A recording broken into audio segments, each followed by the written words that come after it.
Hello students, myself Professor Monali Mahajan from Department of Computer Engineering, Kekewag Institute of Engineering Education and Research, Nashik, Maharashtra. Today we will see 80386 DX bus cycles. So let us see what is the agenda of today's lecture. First we will see what are objectives and outcomes of this lecture. Then we will see fundamental requirement to study 80386 cycles, that is system block. Then we will see non-pipeline cycle of 80386 dx and then followed by pipeline cycle of 80386 dx. So what are the objectives of today's lecture? Objective is whatever we have studied in previous lecture, that is 80386 dx signals. So first objective is how to apply 80386 dx signals to study bus cycles of 80386 dx. And after applying these signals to 80386 dx, the second objective is to analyze the cycles of 80386 dx. So what are outcomes? That is, after studying this lecture, what you will get. So student or you will be able to identify different 80386 DX signals that are required for specific bus cycles. That is, whatever are the signals that are required for non-pipeline, pipeline, etc. And second outcome is you will be able to explain 80386 DX bus cycles. So basic point or key point before studying any bus cycle of 80386 DX is system clock. Without system clock, bus cycles cannot be executed or cannot be studied because system clock is used for synchronization among all the signals of 80386. That is, which signal will be activated after which signal and so on. So synchronization is provided through this system clock. Clock 2 is mainly used for providing fundamental timings to the 80386 DX signal, to the 80386 DX. So there are two clocks as you can see in this slide, that is clock 2 and internal microprocessor clock. So here what is the relation between clock 2 and internal processor clock is that internal microprocessor clock is half the frequency of clock 2.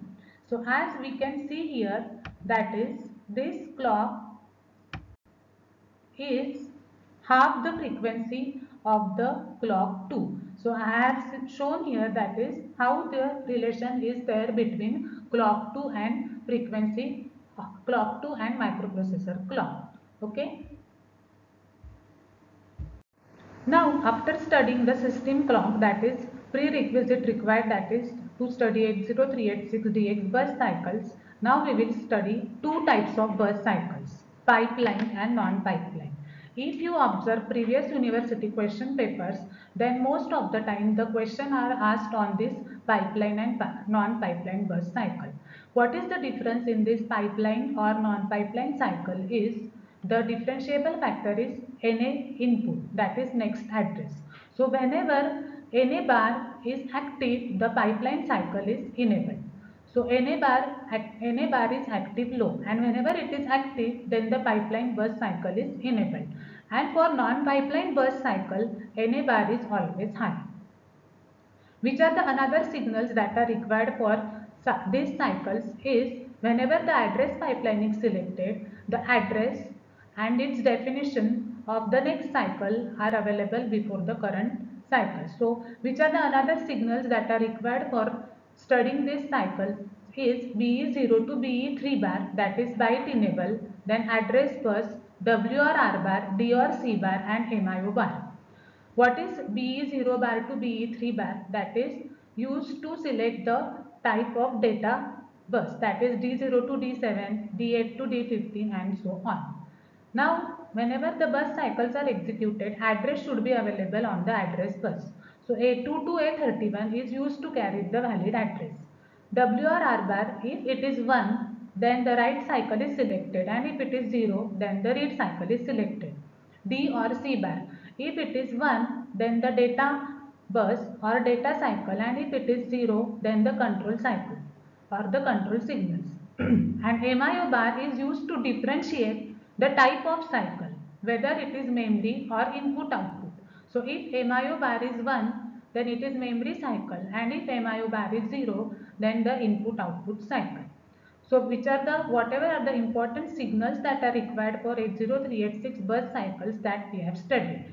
So important signals are ADS bar, NA bar, BE0 bar to BE3 bar, A2 to A31, WRR bar, DRC bar, MIO bar.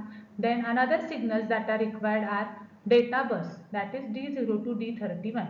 So address, whenever a valid address is available on the address bus, the data will be sent on the database, and this activity is carried out by using two stages, that is T1 and the T2. So now let us study non-pipelined bus cycle of 80386DX. So as I have mentioned in previous slide, there are two states that are needed. One is T1 and another is T2. So what is the use of these two states? During the T1, 80386DX sends the address, bus status and control signals. And in T2, the data is read or data is write. So two states are needed, that is T1 and T2, to complete one cycle. So T1 is needed for sending valid address, bus status and control signals, and in T2 actually the data transfer takes place. Now let us see the non-pipeline bus cycle. As we can see here, there are three cycles that are repeated. So we can observe here, this is cycle 1, this is cycle 2 and this is cycle again 3. So three cycles are repeated and all these three cycles are same, that is non-pipeline read. As I have told you in previous slide, the clock 2 is the main signal that is used. So here we can see here clock 2 is the basic input signal that is used for the synchronization purpose. After clock 2, the next pin to be studied is ADS bar. So ADS bar, this is the main important signal that is to be studied before studying with BE0 to BE3 or A2 to A31 or MIO bar or DC bar or WR bar. So what is the use of ADS bar? ADS bar is address data store. So what is the use of ADS bar? It is used to indicate valid address is available on the address bus or valid control signals are available on the buses. So ADS bar is active low. What is the meaning of active low? That whenever this pin is low, then it is activated and it will perform its job. So if you can observe here, that is in T1 ADS bar is low. What this ADS bar low in T1 indicates that the valid address or the valid control signals are present on the control buses or control signals. So as I have shown here, the ADS bar low indicates that the valid control bus signals are present on the respective signals. So these two pins are related, or these two groups are related like this. Now the next pin is NA bar. NA bar, as you can observe here, NA bar is active low and it is used for pipelining. But as we are studying here non-pipeline cycle, the value of NA bar or the NA bar is active, not active, therefore it is shown high. Will you able to notice? Yes. So that is NA bar is high. Okay. NA bar is not low because it is non-pipeline bus cycle. So these are the three important signals or three groups that are used for the various signals like valid address, then the pipelining or the non-pipelining. ADS bar low indicates the valid signals. And you can observe here the group of signals is shown combined. You can show these signals separately also. That is, as it is read cycle, you can show WRR bar as 0 for first read cycle and again WRR bar as 1 for the next cycle. So you can separate these signals also. The next signal is ready bar. The use of ready bar is to indicate the end of the cycle. Ready bar is active low. So as you can see here, at the end of T2, the ready bar is low. Okay.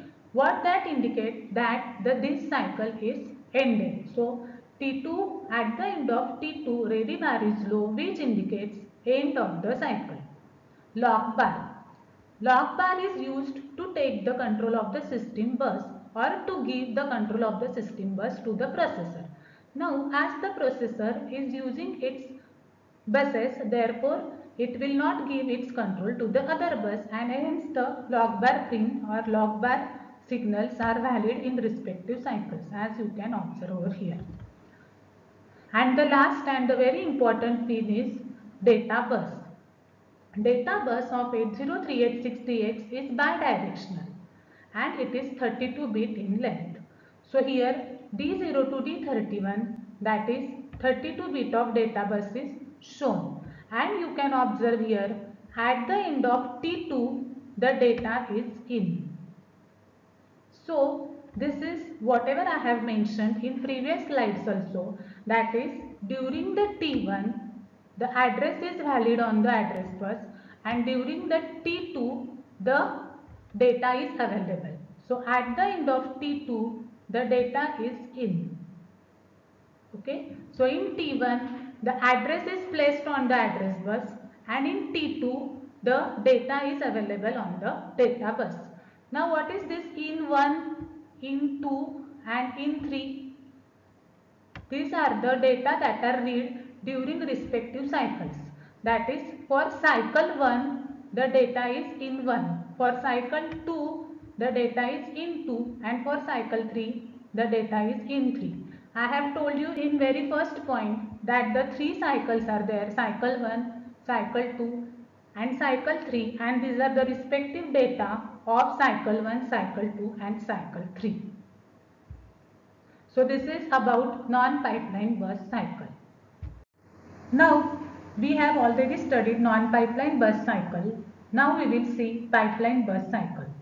Pipelining allows machine cycles to be overlapped, and hence it is also known as the pipeline. The main advantage of pipelining is that it increases the amount of time required for the memory or input-output device to respond, and this time is also known as address access time. 80386DX implements pipelining by overlapping addressing of the next cycle with data transfer of the previous cycle. Which signal is used in pipeline bus cycle is, that is, NA bar, next address. So whenever NA bar is low, the cycle is pipeline bus cycle. So in the next slide we will see how the address access time is more in pipeline bus cycle. Now let us see the pipeline bus cycle, that is how the address access time is more in pipeline bus cycle. So here 3 cycles are shown, that is previous cycle, current cycle and the next cycle. And all these cycles are having 2 steps, that is T1, T2, T1 and T2. And N indicates the current cycle, N plus 1 indicates the next cycle, N plus 2 indicates the next cycle. And this is where here the address access time is shown. Now what is pipelining or how the address access time is more? As we can observe here in a current cycle in T1, that is in T1, the address is available on the address bus, that is for nth cycle the address is available on the address bus. And as you can see here, at the same time, that is whenever address is available for nth cycle, at the same time data of previous cycle is also present on the data bus. So this is the relation, that is, this is known as pipelining, where address of nth cycle is available and at the same time data of previous cycle is also available, and this increases the address access time. Let us see one more time, that is for n plus 1 cycle, for the next cycle n plus 1 the address is available and at the same time the data of nth cycle is also available. So this is how the address access time is more, and this is how the pipelining is achieved. Now let us see the pipeline bus cycle. This is the last slide of today's lecture, that is pipeline bus cycle. As we can observe here, that is three cycles are again shown. That is, cycle 1 is pipeline read, cycle 2 is pipeline read, and cycle 3 is again pipeline read. How pipeline cycles are indicated? They are indicated by using letter P. So you can observe here, that is T1P, T2P, and so on. As I have already told you, what is the use of ADS bar? So ADS bar is used to indicate the valid control bus signals or valid addresses available on the address bus or control bus, and which is the pin that is used to differentiate between pipeline and non-pipeline bus cycle, that is NA bar. So as we can see here, the very important point or very important pin to be studied for pipeline bus cycle is NA bar. So whenever NA bar is low, the cycle indicates the pipeline cycle. Therefore NA bar is low here and the cycle is pipeline. So ADS bar is low in the T2P because here and whenever NA bar is low, that indicates this is pipeline cycle, and therefore ADS bar is low after or at T2P. So after ADS bar is low, the valid address is available on the address bus or the valid control signals are available. Ready bar is used to indicate the end of the cycle. Therefore, ADS bar is low here. That is end of the cycle. Log bar is used to take the control of the system bus. And as you can observe here, the T2P, that is whenever T2P is ending, the data is read from the data bus or data is in the data bus. So the difference in pipeline and non-pipeline cycle is you should show NA bar as low, and whenever NA bar is low, the cycle is pipeline, and after that the ADS bar low indicates the valid signals are available on the address bus or valid control signals are available on the respective cycle signals. Whenever in exam read cycle is asked, you can show W or R bar as 0, and whenever write cycle is asked, you can show W or R bar is equal to 1, and you can show these signals separately also. That is, these signals you can show separately, MIO bar separately, D or C bar separately, W or R bar separately. You can also combine one cycle as read and another cycle as write. That is, one will be read, W or R bar will be low, and another will be right, then W or R bar will be high. Okay. So this is the end of today's lecture, that is pipeline and non-pipeline bus cycles of 80386DX. Thank you for listening. Thank you.